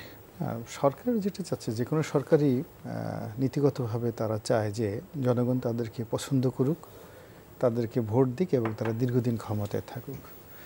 এশিয়ার যে দেশগুলো আপনি দেখুন, আমাদের নিকটতম প্রতিবেশী দেশ ভারতের পশ্চিমবঙ্গ, সিঙ্গাপুর, মালয়েশিয়াতে, সেখানে এক একটা সরকার 15 বছর 20 বছর পর্যন্ত কন্টিনিউয়াস থাকার কারণে সেখানে একটা উন্নয়ন, যে দেশের সার্বিক উন্নয়ন, সেটা স্ট্রাকচারাল বলেন, ইথিক্যাল বলেন, মেন্টাল বলেন বা হিউম্যান রিসোর্স ডেভেলপমেন্ট বলেন, এটা চমৎকার তারা যাকে বলে এটা উন্নয়ন ঘটিয়েছে সেই সমস্ত দেশে। এবং আওয়ামী লীগ সরকার গত 10 বছরে কন্টিনিউয়াস থাকার কারণে আমরা অনেকগুলো কাজ বিস্ময়করভাবে সফলতা অর্জন করেছি, সারা পৃথিবীকে অবাক করে দিয়ে। কাজে এই কাজগুলোকে মাঝপথে রেখে কেউ আসলে যেতে চাইবে না। সরকার সর্বোচ্চভাবে আশা করে একটা ট্রান্সপারেন্ট ইলেকশন দিতে কোনো অসুবিধা নেই। আমি বলছি জহির ভাই চাইবে না। তো আমাদের আশা, আমাদের আকাঙ্ক্ষা যে আমরা আরেকবার ক্ষমতায় আসি বা আরও একাধিকবার আসি, কিন্তু সেইটা অবশ্যই একটা আনক্রেডিবল ইলেকশন না, ওইতে না, একটা আনএথিক্যাল স্ট্যান্ডার্ডের ইলেকশনে নয়, কিংবা একটা বিতর্কিত পথ অনুসরণ করে না। আমরা চাইব গণতন্ত্রের, সহনীয় গণতন্ত্র, গ্রহণযোগ্য গণতন্ত্র, নর্মসগুলো মেনে। হ্যাঁ, নর্মসগুলো মেনে। এখন সেই অর্থে আমরা বিএনপি এবং জামাতের জামাত আসতে পারবে না, বিএনপি অংশগ্রহণ করুক, অন্যান্য দলগুলো অংশগ্রহণ করুক, সরকারের সর্বোচ্চ চেষ্টা আছে।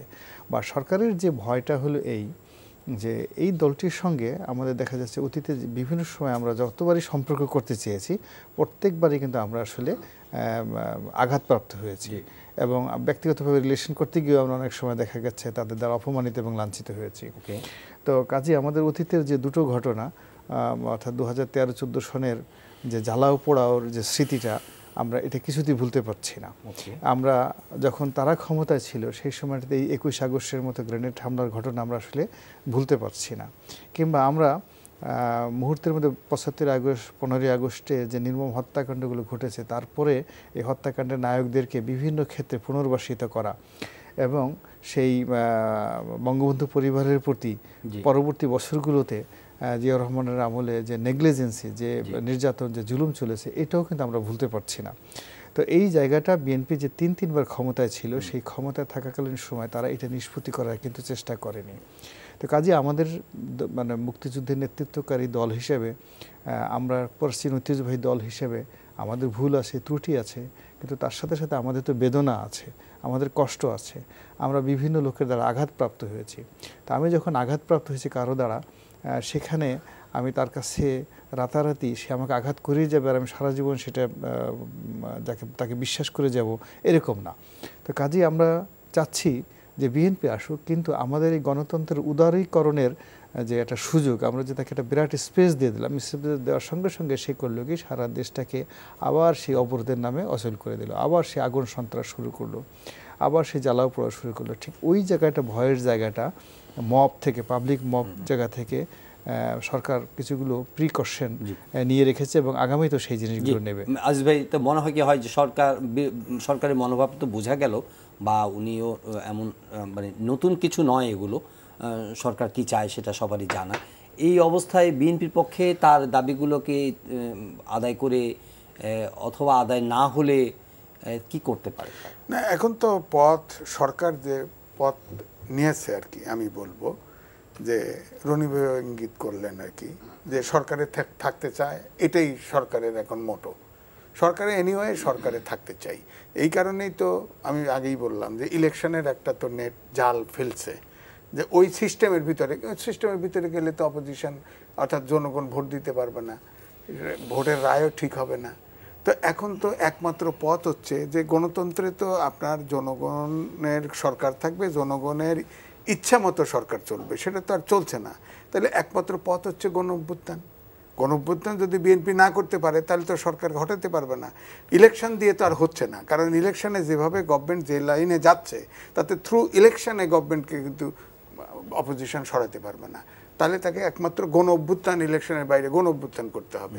আর গণঅভ্যুত্থানও ব্যর্থ হলে এখন দেখেন প্রকৃতির জন্য তাকায় থাকেন, কি হয় আল্লাহ জানে। মানে গণ-অভ্যুত্থান একমাত্র বহুদলীয় গণতন্ত্র, আপনার মতে গণ-অভ্যুত্থান, কিন্তু বিএনপি তো বলছে গণ-অভ্যুত্থান নয়, মানে এই তো শব্দ ব্যবহার করছে না, তারা বলছে যে আন্দোলনের মাধ্যমে, ওই আন্দোলন মানেই তো ওইটাকে অভ্যুত্থান, ওইটাই এত বিরাট আন্দোলন হবে যে আন্দোলনে গণ-অভ্যুত্থান সৃষ্টি হয়ে যাবে। আমার একটা সরল প্রশ্ন, যে বিএনপি তো 2001 সন থেকে 2006 সন পর্যন্ত একটা সরকার চালিয়েছে। আমাদের কাছে এই মুহূর্তে যে স্মৃতি আছে বিএনপির, সেটা ওই সময়ের সরকারকাল, এবং সেই সরকারের কর্মকাণ্ডের কারণে তারা একটা গণঅভ্যুত্থানের মাধ্যমে তাদের পতন হয়েছে। আমাদের আওয়ামী লীগ ব্যক্তিগতভাবে তাদেরকে কোনো চক্রান্ত করে নয়, কোনো গ্রেনেড হামলা করে নয়, কোনো বোমাবাজি করে নয়, একটা স্বতঃস্ফূর্ত জনগণের প্রতিরোধের মুখে এই বিএনপি সরকার তাদের পতন হয়েছে। কিন্তু পতন যখন হলো, পতনের আগে তারা কতগুলো মানুষপটে স্মৃতি রেখে গেছে। তারা আমাদের শাসন করেছে, তারা ব্যাংক চালিয়েছে, বিমা চালিয়েছে, তারা সব কিছু করেছে। এখন বলেন যে 2001 থেকে 2006 সনের বিএনপি যে শাসনামল, ওটাকে বেস করে বিএনপিকে যদি এই গত 10 বছরে বলতে হবে যে আমি 2006 সনে এই কাজ করেছি, ওই কাজগুলোই আমি করব, যদি সেই কাজগুলো তার ফান্ডামেন্টাল থাকে, তাহলে বলেন যে কিসের ভিত্তিতে 2001 থেকে 2006 সনে তাদের কর্মকাণ্ড এবং আমাদের 2009 থেকে আজ অবধি আমাদের যে জাতির জন্য, দেশের জন্য কর্মকাণ্ড, এটার অর্থনৈতিক বিবেচনা করেন, ডাটা বিবেচনা করেন, তাতে বিএনপি কি করে গণ-অভ্যুত্থান ঘটাবে, বা কেন বিএনপি ভোট দেবে মানুষ, বা বিএনপি ভোটারদের কাছে কি বলবে। ওকে, অথবা আরেকটা জিনিস শেষ করে দিচ্ছি, এই গেল ওয়ান। সেকেন্ড পয়েন্ট হলো যে তারা যদি এটা না পছন্দ করে তাহলে তাদের বলতে হবে যে আমরা অতীতে এই ভুলগুলো করেছি, অর্থাৎ 2001 থেকে 2006 পর্যন্ত দ্যাট ওয়াজ আওয়ার মিস্টেক, এই ভুলগুলো করেছি। আগামীতে আপনারা যদি আমাদেরকে ক্ষমতা আনেন তাহলে আমরা 2006 সনে যে ভুলগুলো করেছি সেগুলো করব না, আর আওয়ামী লীগ যে ভুলগুলো করেছে এটাও করব না। আপনি দেখেন দুটোর একটাও তারা বলছে না আজ অবধি। মানে তার আগের যে শাসনামলটা তাদের শাসনামল সেটাকে সার্টিফাই করে বলতেছে না যে আমাদের সময়টা ছিল স্বর্ণযুগ, আওয়ামী লীগের সাথে ভালো ছিল, এটা তারা বলছে না। অথবা তারা একথাও বলছে না যে আগামীতে আমরা ক্ষমতায় আসলে আমরা অতীতে যে ভুলগুলো করেছি, আমরা খাম্বা লাগিয়েছি, বিদ্যুৎ দেয় নেই, আমাদের বিরুদ্ধে হাওয়া ভবন ছিল, আমরা এই 21 আগস্ট গ্রেনেড হামলা করেছি যার সঙ্গে আমার রাজনৈতিক নেতৃত্ব জড়িত ছিল, আমরা ভুল করেছি এই কাজ। কিন্তু তারা তো সরকারের বিরুদ্ধে এন্তার অভিযোগ করছে যে দুর্নীতি থেকে শুরু করে, আচ্ছা হ্যাঁ, সরকারের বিরুদ্ধে সবই অভিযোগ করছে, থেকে শুরু করে নানা অভিযোগ তারা প্রতিনিয়ত করছে। এই কাজের সঙ্গে ধরেন তাদের তো আপনার দুটো ব্যাপার থাকবে, রাজনীতির টু ওয়ে ট্রাফিক থাকবে। ফার্স্ট ট্রাফিক থাকবে যে তারা সরকারের সমালোচনা করবে, অ্যাট দ্য সেম টাইম নিজেরা যে ভালো কিছু করবে সেটাও তো পরিকল্পনা থাকবে। রূপরেখা দিয়েছে তো তারা, আমি তারা ভিশন 2030 দিয়েছে, ভিশন 2030 দিয়েছে, রংধনু সোসাইটি তৈরি করবে তারা বলেছে। তারা আপনার যে সোসাইটিগুলো দিয়েছে সেটা ভীষণটা স্বপ্নের মধ্যে থেকে যাচ্ছে, আপনার একটা স্বপ্নের মধ্যে, কিন্তু যেটা বাস্তব মানুষ কি চায়। আপনি আমাকে একটা থাপ্পড় দিয়েছেন, তাহলে আপনাকে আমার কাছে এসে বলতে হবে যে এই গালটা পেতে দিলাম, তুমি আর একটা মারো, অথবা বলতে হবে যে ভাই সরি হাতটা দেন, আমি ভুল করেছি। তো এখন আপনি তো যে কারণে উচ্ছেদ হলেন ক্ষমতা থেকে, আপনাকে আউটস্টেট করা হলো, সেই কারণগুলো সম্পর্কে আপনি কিছু বলছেন না। ব্যাংক, শেয়ার মার্কেট থেকে শুরু করে বাংলাদেশ, এগুলো দেখলে তো আপনাকে সরকার পরিবর্তন করতে হলে 3টে ফর্মুলা চারের বাইরে যাওয়ার কোনো শেষ নয়। নির্বাচন ফার্স্ট, গণ অভ্যুত্থান, সামরিক অভ্যুত্থান, এই দুইটা তো সম্ভাবনা নাই। তাহলে কি তো বিএনপি নির্বাচনে আসা উচিত, নির্বাচনে এসে একটা নির্বাচনে টেস্ট করা উচিত যে সরকারের অধীনে, স্পেশালি যে জাতীয় নির্বাচন গতটা 5 জানুয়ারিটা বিএনপি বর্জন করেছে, এই নির্বাচনটা বিএনপি আসুক, সে টেস্ট করুক যে সরকারের অধীনে নির্বাচন কতটুকু করা সম্ভব ফ্রি ফেয়ার। এখন দেখেন বিএনপির দাবিগুলো তো সরকার কতটুকু মানবে। সরকার বলছে সংবিধান অধীনে নির্বাচনে যাব, বিএনপি বলছে না সংবিধান না, কেয়ারটেকার বা সহায়ক সরকার অধীনে যাব, সাথে সাথে বেগম খালেদা জিয়ার মুক্তি। সরকার বলতেছে এগুলো তো আইনের ব্যাপার, খালেদা জিয়ার মুক্তি আমরা দিব না। তাহলে কি হচ্ছে, বিএনপি নির্বাচনে আসতেছে না, নাকি ঐক্য প্রক্রিয়া শুরু হয়েছে সেটা আরেকটা দেশের জন্য আপনার নির্বাচন বর্জন, নাকি নির্বাচনে যাওয়া? এটা জাতি হিসাবে আমরা খুব সবাই মানে চিন্তায় আছি, আপনিও আছেন আমিও আছি, কিন্তু আমরা মনে করি জাতীয় পার্টি কি অবদান রাখতে পারে? জাতীয় পার্টি আমরা সংবিধানের অধীনে, জাতীয় পার্টি কিন্তু এরশাদ সাহেব তো প্রতিনিয়ত কথা বলছেন, ওনার কি রোল দেশকে এই কোভিড সংকটে উদ্ধারের জন্য? এরশাদ সাহেবের বক্তব্য হলো যে আসুন সবাই মিলে আমরা নির্বাচন করি, নির্বাচনের যে কনস্টিটিউশনাল ফ্রেমওয়ার্ক আছে সেই ফ্রেমওয়ার্কের ভিতরে করেন, সংসদে আসেন, আসে যদি পরবর্তীতে এটা চেঞ্জ করার প্রয়োজন মিলে সবাই মিলে করেন। কিন্তু আমাদের ব্যর্থতা হলো গণতন্ত্রকে স্ট্রেনথেন করার জন্য তো উনি কোনো কার্যকর ভূমিকা রাখছেন না। উনি কিছু করতে পারবেন না, উনি খুবই অনুগত একটা বিরোধী দল বা সরকারের বিশেষ। দেখেন আপনি অনুগত বিরোধী দল যদি এটা আপনার অনেকের গা চূড়া হয় তাহলে বিরোধী দল আরেকটা দেখতে পারেন, বিশেষ দূত হয়ে আছেন, না আরেকটা ওনার পার্টির লোকরা সরকারের মন্ত্রী হয়ে আছেন। আমি আপনাকে বলি জহির ভাই, আপনি আগের কনস্ট্রাকটিভ রোল 91 টু আপনার 5 জনের নির্বাচন আগ পর্যন্ত বিরোধী দল দেখেন নাই আপনারা? আওয়ামী লীগও ছিল বিরোধী দল, বিএনপিও ছিল। সেই বিরোধী দল তো তখন এই দেশের মানুষ বলেছিল এরকম বিরোধী দল আমরা চাই না, যে এমন হরতাল করবেন সেই দেশের উৎপাদন, শ্রমিক, ইন্ডাস্ট্রি, কারখানা সব অচল করে দেওয়া, পোর্ট অচল করে দেওয়া। সেই বিরোধী দল তো আমরা জাতীয় পার্টি না। আপনি 47 ইয়ার্স বাই কামান, আমরা এখন 21st সেঞ্চুরি গ্লোবাল ভিলেজে আছি। আমরা রাজনৈতিক পট পরিবর্তনের জন্য প্রতিটি 5 ইয়ার্স পরে পরে কেন আমাদের আন্দোলন করতে হয়, সেই জায়গাতে আসি না কেন আমরা? Why we are not fixing the problem where the closes of the road, যেখান থেকে শুরু হয়েছে সেই নির্বাচনের ফর্মুলাটা ঠিক করতে পারি না। বিএনপি ছিল না ক্ষমতায়, বিএনপিকে ঠিক করে গেছে, ফিক্স করে যায় নাই, আমরাও ফিক্স করতে পারি নাই, এই সরকারও ফিক্স করতেছে না।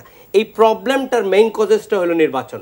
এই নির্বাচনের যদি ফর্মুলাটা সবার সম্মতিতে, এই 3 জোটের রূপরেখাতে 91-এ ওনারা কেয়ারটেকার কনসেপ্ট নিয়ে আসছিলেন, বিএনপি আবার সেটা বাতিল করলো, আন্দোলন করে আবার বিএনপি সেটা রিইনস্টেট করলো 21 দিনের পার্লামেন্টে। আওয়ামী লীগ এসে সুপ্রিম কোর্টের অর্ডারের বিনিময়ে সেটা বাতিল করে দিল। এখন বিএনপি বলতেছে এটা আরো 2 টাইম দেওয়ার কথা ছিল, বলেছে 2 টাইম দেওয়া যাবে, সংসদ মানে নাই সেটা। এই সমাধানটা হবে কিভাবে? সংসদে তো ওঠেই নেই, সংসদে ভোটাভুটি হয়েছে, সংসদের সদস্যরা মানে নাই, এটা মানে নাই, যারা ভোট দিচ্ছে যে আমরা ক্যাটেগরি কনসেপ্ট চাই নাই। আওয়ামী লীগের নিরঙ্কুশ সংখ্যাগরিষ্ঠ ছিল, তারা এটা করে নিয়ে চলে গেছে। এখন আপনার চেঞ্জ করতে হলে আওয়ামী লীগকেই করতে হবে, জাতীয় পার্টি করতে পারবে না, হুসাইন মাহমুদ এরশাদ করতে পারবেন না। আওয়ামী লীগের নিরঙ্কুশ সংখ্যা কনিষ্ঠতা, if they needed to change any amendment, তারাই করতে হবে, আমরা করতে পারবো। কিন্তু হোসেন মাহমুদ এরশাদ তো চাচ্ছেন না এটা। না, হোসেন মাহমুদ এরশাদ তো আমরা ক্যাটেগরি কনসেপ্ট নাই, উনি তো আমরা সংবিধানের অনুযায়ী নির্বাচনে যাওয়ার জন্য। কিন্তু আবার বললেন যে পার্লামেন্ট বিলুপ্ত হোক, এটা চান আপনারা? পার্লামেন্ট বিলুপ্ত, এটার সাথে তো সরকারি ফর্মুলার কিছু নাই। না, কিন্তু এটা তো পার্লামেন্ট বিলুপ্ত, তো সংবিধানের মধ্যে তো পার্লামেন্ট বিলুপ্তের কথা বলা হয় নাই নাই না, এটা আপনার ইয়ে করে নিতে পারে সরকার, পার্লামেন্টে যদি না সরকার ব্যাংকে নিতে পারে যদি চায়। এখানে আমি একটা জানি, এরশাদ সাহেবের একটা ডাইরেক্ট কথা, সে প্রথম থেকেই কিন্তু একেবারে সেই তত্ত্বাবধায়ক সরকারের ফর্মুলার বিরুদ্ধে। আচ্ছা, তত্ত্বাবধায়ক সরকারের ফর্মুলার বিরুদ্ধে এই ব্যাপারে নাই। এখন বাকিটা সংবিধানের যে বিষয়গুলো আছে সেটা নিয়ে উনি নেগোসিয়েশন, কথাবার্তা বলতে পারে উভয় পক্ষের সঙ্গে আদায় করতে পারে। হ্যাঁ, দুই পক্ষের সঙ্গে আদায় করতে পারে, কিন্তু উনি কখনো কোনো অবস্থাতেই তত্ত্বাবধায়ক সরকারের আমাদের কনসেপ্টের বাইরে আমরা কখনো ছিলাম না, কিন্তু ফেয়ার ট্রিটমেন্ট পাই নাই 91 থেকে। তার পতন হয়েছে কেয়ারটেকারের কাছে, সে লাঞ্ছিত হয়েছে কেয়ারটেকারের কাছে, হি ইজ সাফারার। তো সে বলতেছে এটা গণতন্ত্রের সঙ্গে বেমানান। ফলে ওই জায়গাতে সে না, শুধু এরশাদ সাহেব লাঞ্ছিত হয় নাই, এই কেয়ারটেকার সময় বেগম খালেদা জিয়া এবং মাননীয় প্রধানমন্ত্রী কিন্তু জেলে ছিলেন। আর এমনি ব্যক্তিগতভাবে এরা স্টিম রুলার রাজনীতিবিদদের উপর চলেছিল কেয়ারটেকার গভর্নমেন্ট 111 এর। আর এরশাদ সাহেবের আমি একটু পক্ষে বলি, আমরা যতই তাকে খারাপ বলি না কেন, বেসিক্যালি আপাদমস্তক তিনি একজন ভদ্রলোক মানুষ। 10টা বছর 8টা বছর ক্ষমতায় ছিলেন, বিএনপি আওয়ামী লীগ সবার সাথে তার অনেক কথাবার্তা, আপনি দেখেন সবাই তাকে গালাগালি করছে, কিন্তু এরশাদের মুখ দিয়ে একটা সিঙ্গেল লোকের একটা বাজে কথা বলেছেন এরকম একটা উদাহরণ নাই। এটা কিন্তু বাংলাদেশের জন্য, আমরা এই লোকটাকে যতই তাকে আমরা সমালোচনা করি, আমরা না বুঝে করি, যে লোকটা মুখে একটা লোকটা একটা গালি উচ্চারণ করছে না, একটা মন্দ শব্দ উচ্চারণ করছে না, কাউকে খোঁটা দিচ্ছে না, সে আপনি তাকে আপনার মূল্যায়নের সঙ্গে অনেকে হয়তো একমত নাও হতে পারেন, কিন্তু সেটা সেই আপনি এখন আমার বক্তব্য হচ্ছে সামনে একটা নিরপেক্ষ নির্বাচন দরকার।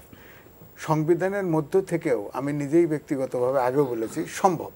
যেমন ধরেন সংবিধানে আপনার 20 জন মন্ত্রী নিল, কথার কথায় 2 জন আপনার টেকনোক্রেট উপদেষ্টা মন্ত্রী মর্যাদায় নিতে তো অসুবিধা নাই। যেমন এখন দেখেন প্রত্যেকটা মন্ত্রণালয়ের মাথায় এটা যখন আপনি বলবেন ঠিক সেই সময় হয়তো গোলাম মোল্লা রনি অথবা আওয়ামী লীগের অন্য কেউ বলবে যে আপনাদেরকে তো 2014-তে তো আপনাদেরকে অফার করা হয়েছে, আপনারা তো আসেন না না না, সেটা তো ভিন্ন কথা। তাহলে 15 সালে ফিরে যান, তো আমি এখন কেন যাব? সালে ফিরে যান, এটাই বলা হচ্ছে, আমি এখন কেন যাব? আপনাকে কেন আমি কনসেশন দিব? আবার তাহলে 1975-এর 25শে জানুয়ারিতে ফেরত যান। এই অতীত টেনে তো লাভ নেই। আমার কথা হলো একটা জায়গায় শেষ করতে হবে। আর উনি বললেন যে আপনাকে বলতে হবে যে আপনি ভুল করেছেন, যে এটা আপনি স্বীকার করেন যে আমি সেদিন ভুল করেছি। ভুল কি করেছে? আমি যেটা বললাম 1975 সালের 25শে জানুয়ারি যেটা একদল হলো, তারপরে যে আওয়ামী লীগ সৃষ্টি হলো, আওয়ামী লীগকে সেই জায়গায় ফেরত গেল না কেন? আওয়ামী লীগ কি বলেছে ওটা আমরা ভুল করেছিলাম? বলে নাই তো। আমাদের রাজনীতিতে এই কালচার নাই তো, যে যেভাবে উইন করতে পারে বাস the repression, might is right, might is right. সুতরাং ওই কালচারটা হলো একটা বিষয় রিলেভেন্টলি আমরা তো সরকারের প্রচুর সমালোচনা করছি এবং সমালোচনা করতেই থাকবো। নির্বাচন তার কাছ থেকে কনসেশন বিরোধী দল পাচ্ছে কিনা এগুলো নিয়ে আমরা প্রচুর কনসার্ন, কিন্তু এটা তো এই সত্য অস্বীকার করা যাবে না যে 2006-এ যে ক্রাইসিসটা ডিপেনিং হয়েছিল সেটার একটা অন্যতম কারণ ছিল যে সংবিধানের বিচারপতি বয়স বাড়িয়ে দেওয়াটা। না, সেটা ছিল। আমার কথা হলো অনেক কিছুই ছিল। আবার এটাও ঠিক যে এই দেশের আওয়ামী লীগ সহ কেয়ারটেকার গভর্নমেন্ট 2 বার থাকার কথা বলেছে, কিন্তু আপনার একটা কোর্টের রায়ের মাধ্যমে কিভাবে কি কেউ টেরও পেল না। এটা কেয়ারটেকার বাদ করে দেওয়া। এটা কোর্টে বলা হয়েছে, আমি স্পেসিফিকলি বলি। কোর্টে বলছে 2 বার আমি বলতে পারে যদি সংসদ চায়, কিন্তু এটা তো সংসদ চায় নাই। সংসদ চায় নাই না, আমি শুনেন না। আমার কথা হলো যে একটা তো কমিটি গভর্নমেন্ট থেকে করা হয়েছিল, সেই কমিটির সাথে মতামত নেওয়া হয়েছিল, সব স্টেকহোল্ডারদের মতামত নেওয়া হয়েছিল, একটা প্রফেশনাল থেকে শুরু করে রাজনৈতিক দল, এবং কিছুই মতামতগুলো বিবেচনা নেওয়া হয়নি, শোনা হয়েছে but nothing has been taken into account. সুতরাং এই জন্যই বলছি যে আমি বলছি যে একটা নির্বাচন দরকার। আমাদের দেশে এই কালচার নাই। পার্শ্ববর্তী দেশ ভারতে আসে না, মোরারজি দেশাই ক্ষমতায় আসলো, ইন্দিরা গান্ধী ধুতি গলায় দিয়ে দুঃখ প্রকাশ করছে না, এই দেশে আমাদের দেশে আছে। আমাদের দেশে রেল অ্যাক্সিডেন্ট হয়েছে, তখন বলা হয়েছে না আপনি কি অ্যাক্সিডেন্ট করবেন? আমাদের মন্ত্রী বলে আমি কি ট্রেন চালাই। এইসব কালচার, এইসব মডার্ন দেশের এই কালচার আইনে তো লাভ। স্বরাষ্ট্রমন্ত্রী কিন্তু বলেছিলেন আমার ভোটের কথা, আপনি জানেন যে ভোট যদি শুধু উন্নয়নই হতো তাহলে তো আইয়ুব খানই ক্ষমতায় থাকতো, তাহলে তো অন্য কেউ ক্ষমতায়। আপনি যদি 100 ইয়ার্স অফ হিস্ট্রি লিখতে চান তাহলে আপনার প্রত্যেকটা ফ্যাক্ট কিন্তু আপনার হিস্ট্রিতে আনতে হবে। এটা বাদ দিয়ে কিন্তু আপনি ইতিহাস 100 ইয়ার্স লিখতে পারবেন না। আমি বলছি যে 75 আনতে হবে, 21 এর গণের আনতে হবে, আমাদের রাজনীতিবিদ ভালো বোঝে, ভালো ফর্মুলা তৈরি করতে পারে। একটা নিরপেক্ষ নির্বাচনের এখনো পর্যন্ত সেই পরিস্থিতি তৈরি হয় নাই। একটা নিরপেক্ষ নির্বাচনের গ্রাউন্ড তৈরি হতে হবে, জাতিকে বাঁচাইতে হবে, দেশকে বাঁচাইতে হবে। একটা বিরতির সময় হয়েছে, ফিরে আসবো বিরতি পরে। প্রিয় দর্শক, এই সময় বিরতিতে যাচ্ছি।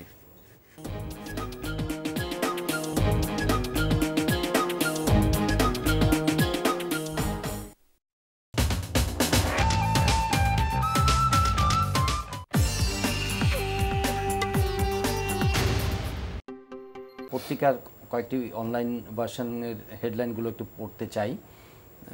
প্রথম আলো তাদের হেডলাইন আছে যে 21 আগস্ট গ্রেনেড হামলা, বাবর পিন্টু সহ 19 জনের মৃত্যুদণ্ড, তারেক হারিসের যাবজ্জীবন। আরও বেশ কিছু খবর আছে, ইতিহাসের দায় মোচনের রায়, অন্যান্য বিষয়ের মধ্যে যেমন লুৎফুজ্জামান বাবর তার কথা বলা হয়েছে যে আল্লাহ সব জানেন, আমি জড়িত ছিলাম না। এখানে একটি খবর আছে যে হাওয়া ভবনে হামলার ছক হয়েছে, পাসপোর্ট ক্ষমতায় পেছালো বাংলাদেশ, রায় প্রত্যাখ্যান বিএনপির, কর্মসূচি ঘোষণা। তিতলি নয়, রাজশাহীতে ঝড়ের নাম লিটন দাস, সেটি ওই ক্রিকেট খেলায় লিটন দাস ডাবল সেঞ্চুরি করেছেন, সেটিকে রূপকভাবে শিরোনাম করেছেন। বিদেশি একটি খবর, যুক্তরাষ্ট্রের নিকি হ্যালি জাতিসংঘে permanent representative of United States, ওনার স্থলাভিষিক্ত কে হতে যাচ্ছেন জল্পনা কল্পনা একটা খবর আছে। ইভাঙ্কা, ডোনাল্ড ট্রাম্পের মেয়ের কথা বলা হচ্ছে, উনি হতে পারেন। ব্রিগেডিয়ার অবসরপ্রাপ্ত রহিম, যার মৃত্যুদণ্ড হয়েছে আজকে 21 আগস্ট গ্রেনেড হামলা মামলায়, ওনার স্ত্রী বলেছেন যে আমার স্বামী নির্দোষ, এসবে জড়িত ছিলেন না। ডেইলি স্টার থেকে একটু শিরোনাম পড়ব, August 21 grenade attack, state back crime punished. এখানে বেশ কিছু তারা বুলেট পয়েন্ট করে বলেছে যে it was well orchestrated plan executed through abuse of state power, assassination attempt on Hasina. তারপরে বলা হচ্ছে যে I heard a bang and blood splashed on my body, detectives baffled by bomb attacks, military rebels use this type of grenades, যে Arges grenade ব্যবহার হয়েছিল 21 আগস্টে grenade হামলায়। Democracy must be consolidated through liberal policy towards opposition, এটা যে আলোচনাটা আমরা শুরু করেছিলাম বিচারকের observation. August 21 blast through the eyes of journalist on spot, তাদের কিছু মতামত তুলে এনেছেন। এটি হল ডেইলি স্টারের খবর। অন্যান্য যে পত্রিকাগুলো আছে অনলাইন ভার্সনের যদি থাকে, বাংলা ট্রিবিউন, আচ্ছা আমরা পরে আবার আলাপে যেতে পারবো। জনাব গোলাম মাওলা রনি, আলাপ করছিলাম যে সরকার তো বারবারই বলছে যে নির্বাচনের জন্য তার প্রস্তুত, এবং 90 দিনেরও কম সময় যদি আপনার ডিসেম্বরকে ধরে এন্ড অফ ডিসেম্বরকে ধরে করা হয়, কিন্তু সিইসির একটা ইঙ্গিত আছে যে এটা যে ডিসেম্বরেই হবে এই কথা তো তারা বলেন নাই। ওবায়দুল কাদেরও প্রকারান্তরে একটু ইঙ্গিত করেছেন যে মানে এটা, কারণ সংবিধানের মেয়াদ মানে পার্লামেন্টের মেয়াদ 29শে জানুয়ারি 27শে জানুয়ারি 2019, তো তার মধ্যেই নির্বাচনটা হতে হবে। তার সুবিধাজনক সময়ে যদি জানুয়ারিতেও নির্বাচন যায় তাতেও অসুবিধা হওয়ার কথা না, কিন্তু এটা স্ট্রেচ আউট হওয়ার পেছনের কোনো কিছু আপনি স্মেল করেন কিনা, যে ডিসেম্বরেই তো এত আলোচনা ছিল যে অক্টোবরের শেষে তফসিল হয়ে যাবে, ডিসেম্বরের 27-28-এর দিকে নির্বাচন হয়ে যাবে এবং 2018-র মধ্যে একটা নির্বাচন কনক্লুড হয়ে যাবে। এই আলোচনার মধ্যে কিছু স্মেল করা যায় কিনা যে না, একতরফা নির্বাচন করা সরকারের ইন্টেনশন নয়, আরেকটা প্রশ্নবিদ্ধ নির্বাচন করা ইন্টেনশন নয়, সবাই আসুক, কিছু গিভ অ্যান্ড টেকের বিষয় হলেও হতে পারে, এরকম কি মনে করার কোনো কারণ আছে? না, অবশ্যই মনে করার কারণ আছে। সরকার আপাতত দৃষ্টিতে গণতন্ত্রকে আরও গ্রহণযোগ্য করার জন্য, বিরোধী দলকে স্পেস দেওয়ার জন্য যে চেষ্টা করে যাচ্ছে, তার প্রমাণ মাননীয় প্রধানমন্ত্রীর কথাবার্তায় ইদানিং ফুটে উঠেছে। যেমন দেখা গেল ডক্টর কামালের যে ঐক্য প্রক্রিয়ার যে সমাবেশটা, তো সেটা সরোয়ার্দী উদ্যানে উনি পারমিশন চাচ্ছিলেন এবং লাস্টে তাকে দেওয়া হলো, কিন্তু আমরা সেটা করতে না পেরে মহানগর নাট্যমঞ্চে করলেন। এবং এতকাল পরেও অতীতে যাই হয়েছে না কেন, বিএনপিকে কিন্তু সরোয়ার্দী উদ্যানে দিয়েছে, কিন্তু শর্ত ছিল 22টি। না, শর্ত এবং একদিন আগে সবচেয়ে বড় ব্যাপার হলো যে এই আইনটা কিন্তু আবার ইসলামী শাসনতন্ত্রের মাওলানা ফজলুল করিম সাহেব উনি কিন্তু বিরাট জনসভা করেছেন উইদাউট হ্যাভিং এনি, না তার বিরুদ্ধে তো অতীতে না কন্ডিশন দেওয়ার ব্যাপারে তারা কন্ডিশন করার মতো ওই ইসলামী শাসনতন্ত্র আন্দোলন কখনো জমায় খারাপ হয়নি, কিন্তু ওনাদের অনেক বড় হয়েছে। না, আমাদের বক্তব্য হলো এই যে কন্ডিশন দেওয়া বা অনুমতি নেওয়া, এই আইনটা কে করেছে? বিএনপি করেছে। ফলে বিএনপির আইন দ্বারা বিএনপি নিজে নিষ্পেষিত হচ্ছে।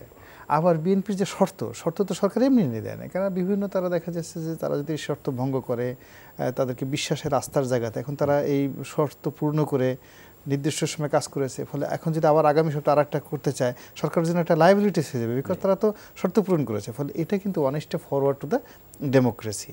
এখন সেই ডেমোক্রেসিতে এবং এই যে তারা যে বিএনপি যে জাতীয় ঐক্য প্রক্রিয়া করছে, সেই ঐক্য প্রক্রিয়া বিএনপিকে মানে জামাতকে বাদ দিয়ে তারা করছে, এবং সরকারের পক্ষ থেকে যারাই মুখপাত্র আছেন তারা কিন্তু এটাকে স্বাগত জানিয়েছেন, সকলে মিলিয়ে স্বাগত জানিয়েছেন।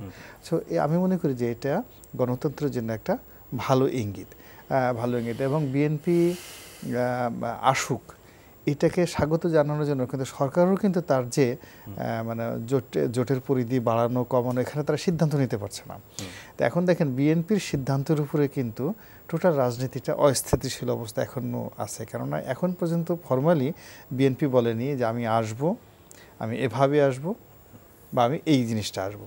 ফলে সরকার প্ল্যান নিতে পারছেন। তো যার জন্য সরকার আরেকটু সময় নিয়ে, দরকার হলে ডিসেম্বরের পরিবর্তে জানুয়ারি মাসেও যদি গিয়ে হয় বিএনপি আসুক, সর্বশেষ সময় পর্যন্ত তারা অপেক্ষা করবে যে বিএনপি দৃঢ়ভাবে ঘোষণা করবে। জাতীয় পার্টি কিসের জন্য অপেক্ষা করছে? জাতীয় পার্টি তো একই বিএনপির জন্য অপেক্ষা করছে, কিন্তু কখনো বলছে যে না আমরা মহাজোটের সঙ্গে আছি, আবার বলছে যে না প্রয়োজনে আমরা 300 আসনে নির্বাচন করার জন্য প্রস্তুত। না, জাতীয় পার্টির লাস্ট যে আপডেটটা আপনাকে পলিটিক্যালি অনেক কথা কিন্তু অনেক রাজনৈতিক দল বলা হয়, মাঠে এটা বলেই সবাই। আমাদের যে লাস্ট প্রেসিডিয়াম এবং সংসদ সদস্য নিয়ে মিটিংয়ে সিদ্ধান্ত করা হয়েছে আমরা 300 আসনের ফুল চূড়ান্ত লিস্ট করে ফেলব, এবং 20 তারিখ আমাদের মহাসমাবেশ সোহরাওয়ার্দী উদ্যানে। আমরা সেই মহাসমাবেশের জন্য আমরা পারমিশনের জন্য অ্যাপ্লাই করা হয়েছে, আমরা আশা করি ইনশাল্লাহ পারমিশন পাবো। সেই পারমিশন যদি পাই সোহরাওয়ার্দী উদ্যানে জাতীয় পার্টির স্ট্রেংথটা লাস্ট বিফোর দ্য ইলেকশন আমরা একটা স্ট্রেংথ দেখানোর জন্য, এবং সেই 20 তারিখের আমাদের দলের চেয়ারম্যান আমাদের ক্যান্ডিডেটকে কোথা থেকে নির্বাচন করবেন তার একটা তালিকা ওই দিন থেকে আমরা প্রকাশ করা হবে। তো আমরা অলরেডি প্রিপেয়ার্ড ফর 300 সিটে কন্টেস্ট করার জন্য। এখন রাজনৈতিক পোলারাইজেশন, রাজনৈতিক হিসাব নিকাশে যদি আমাদের সাথে জোট হয় কারোর সাথে, সেই জোটে কি আদান প্রদান হবে সেটা ইভেন্চুয়ালি দলের চেয়ারম্যান দলের প্রেসিডিয়াম বসে সিদ্ধান্ত নেওয়া হবে। আমরা এখন 300 আসন নিয়ে আমাদের মাথায় চিন্তা, আমরা 300 আসন নিয়ে নির্বাচন করব। এই যে আপনার জোটের ব্যাপারটা, এটা কিন্তু একটা লিয়াজো কমিটি হয়েছে, কিন্তু যেরকম হাইপ উঠেছিল, মানে যেরকম তোড়জোড় উঠেছিল, সেইটা মানে ওই গর্জনের সঙ্গে তো বর্ষণটা ঠিক মিলছে না। এখনো একটু লুজ আছে এটা মনে হয়। হ্যাঁ, এবং আমার কাছে মনে হয় যে আমি বিএনপির মহাসচিব প্রেস ক্লাবে আসছিল, যেটা আলাপ হয়েছে, উনি যে শব্দটা উচ্চারণ করেছে, আমরা যা মিডিয়া দেখি পুরোটা ভিতরের অবস্থাটা দেখি না। আচ্ছা, তা আমার কাছে উনি খুব অপটিমিস্টিক যে ঐক্য হবে, এবং যুগপৎ আন্দোলন আরও যারা বিরোধী দলে আছে তাদের সাথেও হবে, এ ব্যাপারে তিনি অপটিমিস্টিক। আচ্ছা, আর দ্বিতীয় প্রশ্ন কি ডক্টর কামালের নেতৃত্বে? কামালের নেতৃত্বে না, এটা যৌথ নেতৃত্বেই হবে। এটা পরে ঠিক হবে, তারা তো ওইটা তো আর পরিষ্কার করে না। তাদের যে মূল সমস্যা আছে সামনে ইলেকশন কেন্দ্রিক, তো ইলেকশনে কিছু বোঝাপড়ার ব্যাপার আছে, এই জায়গায় এখনো সমস্যাটার সমাধান হয় নাই। তারা সম্ভবত 2-1 দিনের ভিতরে বসবে। ডক্টর বি চৌধুরী তো কোনো নড়াচড়া দেখা যাচ্ছে না। না, বি চৌধুরীর বিষয়টা একটু ভিন্ন, কারণ বি চৌধুরী, এটা তো আমি সেটাকে আমার ব্যক্তিগত ওপিনিয়ন হিসেবে বলি যে বি চৌধুরী বলছে যে আমার ইনডাইরেক্টলি থাকলেও নাই। তো বি চৌধুরী তার বি চৌধুরী তো ফাউন্ডার মহাসচিব বিএনপির, তখন তো সাজিদ ছিলেন, আরো অনেকে, তিনিই তো অর্গানাইজ করছেন। এখন কেন এটা বলছেন? আবার তার ছেলে বলছেন মাংস ওইটাই হালাল বলছেন কিন্তু ঝোল হারাম না। তারপরে ওলি আরো বলছেন তার ছেলে সম্পর্কে, ছেলে তো বেশি সিরিয়াস, 100-150 সিট চাই, জামাতের সাথে কোনোভাবে নাই। তো সে তো বড় ধরনের ব্যবসা করে, 4G'র ব্যবসা তো চারটের একটা। ব্যক্তিগতভাবে তার পক্ষে বলার মতো কেউ নাই, আমরা ব্যক্তিগতভাবে বলতে যাব। সুতরাং ওলি সাহেব বলছে বৈধ ব্যবসা যে কোনো লোকই করতে পারে। যাই হোক, তার যেটা বলছেন যে এই যে ইলেকশনের ব্যাপারে যেটা বলছেন যে ইলেকশনটা জানুয়ারিতে যেতে পারে, আমার ধারণা আরো একটা দিক হতে পারে যে গভর্নমেন্ট সাইড থেকে ওয়াজ করা হচ্ছে যে এই যে ঐক্য প্রক্রিয়াটা চলছে, এটার ফাইনাল পরিণতিটা কি, তাই সেটাও একটা স্ট্র্যাটেজি হিসাবে। আর বিরোধী দলও মনে করছে যে হয় শিডিউল দেওয়া, অথবা গভর্নমেন্ট যে আপনার অন্তর্বর্তীকালীন গভর্নমেন্ট যেটা করবে সেটা দেখে তারা সিদ্ধান্ত নেবে। এই জায়গায় আমার মনে হয় আমরা দোলাচলে আছে। কিন্তু বিএনপির যে সহায়ক সরকারের যে রূপরেখা দেওয়ার কথা একটা, সেটা কি তারা ফ্লোট করবে না? তারা তো এটা তো ফ্লোট, যেটা অনস্টিক ভাবে আমি যতটুকু জানি, যে ফ্লোট করলেই তো সাথে সাথে যে গভর্নমেন্টের যে না, তো তাহলে আর এটা হালে পানি পাইল না। সুতরাং তারা চায় যে একটা আলোচনা হোক, আলোচনার টেবিলে তারা এটা পারবে। এখন যে কমফোর্টেবিলিটির মধ্যে আছে সরকার, এই যে ধারাবাহিকভাবে কাজগুলো করে গেছে, এখন নির্বাচনের দ্বার প্রান্তে এসেছে, আপনারা বলছেন সারা বছর ধরে সমালোচনা করেছেন যে ভোটারবিহীন নির্বাচন, 153-54 জন নির্বাচিত হয়েছে, কোনো ভোট ছাড়া, এই সরকারের কোনো ম্যান্ডেট নেই, পার্লামেন্টে কোনো বৈধতা নেই, কিন্তু 5 বছর শাসন করে এখন তারা শাসনতন্ত্র মতো আরেকটা নির্বাচন করতে যাচ্ছে। ওই সরকারকে কিভাবে আপনি অবলাইজ করবেন? না, এটা ধরেন এটা ঠিক যে সরকার তো এখন অবশ্যই ভালো আপনার নিয়ন্ত্রণে আছে, এটা ঠিক। হোসেন মোহাম্মদ এরশাদ সাহেবও কিন্তু আগের দিন পর্যন্ত খুব ভালো অবস্থায় ছিল। সব পার্টি একসাথে হওয়ার পরেও, তার বিরুদ্ধে আন্দোলন করার পরেও কিন্তু একদিন আগ পর্যন্ত সে খুব শক্ত ছিল। হঠাৎ করে একদিনের মাথায় কিন্তু সরকার পড়ে গেল। সরকারের সামনে কি এরকম কোনো রাইটিং অন দ্য ওয়াল আছে যে এই যেরকম উনি ইঙ্গিত করতে চাচ্ছেন যে যতই মানে কমফোর্টেবল থাকুক না কেন সরকার, কিন্তু যে কোনো সময় সরকারকে একটা চাপের মুখে বিরোধী দল ফেলে দিতে পারে, এরকমই তো ইঙ্গিতটা নাকি? না, তাই তো যে কোনো ইস্যুতে, যে কোনো ছোটখাটো ইস্যুতে তো হতেই পারে, এটা তো শেষ কথা। সেরকম কোনো থ্রেট কি সরকার মনে করে? এমন সিচুয়েশন হতে পারে বা গভর্নমেন্ট তরফ থেকেই, যে যেমন পার্টিসিপেটরি একটা ইলেকশনের জন্য আলোচনাও তো হতে পারে, পর্দার অন্তরালে আলোচনাও তো হতে পারে। কোনটা হবে আমার বক্তব্য, এই দুই পার্টির ভিতরে দেখবেন অন্তরালে যদি কোনো সমস্যা হয়ে যায়, দেখবেন সব পার্টি একমত হয়ে গেছে। বিষয়টা এই জায়গায় মানে অন্তরালে অপ্রকাশ্যে কোনো সমঝোতা হতে পারে, নট আনলাইকলি। না, আওয়ামী লীগ দেশের প্রাচীনতম ঐতিহ্যবাহী রাজনৈতিক দল। এই দল গণতান্ত্রিক আন্দোলন করেছে, সামরিক সরকারের বিরুদ্ধে যুদ্ধ করেছে। ফলে গণতন্ত্রের নেগেটিভ পজিটিভ যে দিকগুলো আছে, ব্যক্তিগত প্র্যাকটিক্যাল এক্সপিরিয়েন্স যেটা আছে, প্রত্যক্ষ অভিজ্ঞতা, সেটা আওয়ামী লীগের চেয়ে বেশি কারো নেই। ফলে আজিজ ভাই যেটা বললেন যে এখানে আগামী দিনগুলোতে সরকারের যে সফলতা, কী কী ক্ষেত্রে সফল হতে পারে আর কী কী ক্ষেত্রে সরকারের জন্য ঝুঁকি আছে, সেই জিনিসগুলো সরকার আসলে ইগনোর করছে না। কিন্তু আবার কোনোটাকে স্পেসিফিক ঝুঁকি মনে করে যে ভয়ে থরথর করে কাঁপছে, তাও নয়। মানে সরকার তার আওয়ামী লীগের রাজনৈতিক ইতিহাসের সবচেয়ে সুন্দরতম অবস্থান এখন আছে ইন টার্মস অফ যাকে অর্গানাইজিং পাওয়ার, রেপুটেশন, নেম, ফেম, দেন তারপরে আপনার অর্গানোগ্রাম, সব মিলিয়ে সরকার একখানার ভালো অবস্থা আছে। ফলে সরকার যেটা মনে করছে যে নির্বাচনের মাঠে পুরোটাই জনগণের উপর ছেড়ে দিতে চাচ্ছে। অর্থাৎ যদি কেউ চক্রান্ত করতে চায়, তাহলে তার কাছে যে স্টেট মেশিনারিজ আছে, দলীয় সাংগঠনিক ক্ষমতা আছে, তা দিয়ে সেটা ফেস করতে চাচ্ছে সরকার। যদি সরকারের সঙ্গে নির্বাচনের মাঠে আসতে চায়, সরকার প্রতিদ্বন্দ্বিতা করতে চাচ্ছে। এবং সর্বশেষ বিচারের ভারটা কিন্তু জনগণের অভিযোগ আসছে যে প্রশাসনিক পুনর্বিন্যাস হচ্ছে নির্বাচনকে সামনে রেখে। এখন বিরোধী দল যদি এই কথাগুলো না বলে, তাহলে তো তাদের রাজনীতি থাকে না। আর সরকার নির্বাচনকে কেন্দ্র করে তার তো একটা পরিকল্পনা থাকবেই, সংগতিকরণ তার একটা পরিকল্পনা থাকবে। এখন সেই পরিকল্পনাটা, একটা গেম প্ল্যান থাকবে। এখন সেই গেম প্ল্যানটা বাস্তবে গিয়ে আসলে নির্বাচনের পরিবেশটা এরকম, নির্বাচনের মাঠ উত্তপ্ত হলে কোনো জিনিসই থাকে না, কেউ কখনো থাকে না। ওটা জনগণের আশা আকাঙ্ক্ষা অনুযায়ী ন্যায়টা প্রতিষ্ঠিত হয়ে যায়। তো এখন নির্বাচনের মাঠটা কিভাবে কারা উত্তপ্ত করতে পারে তার উপর নির্ভর করতেছে ফলাফল।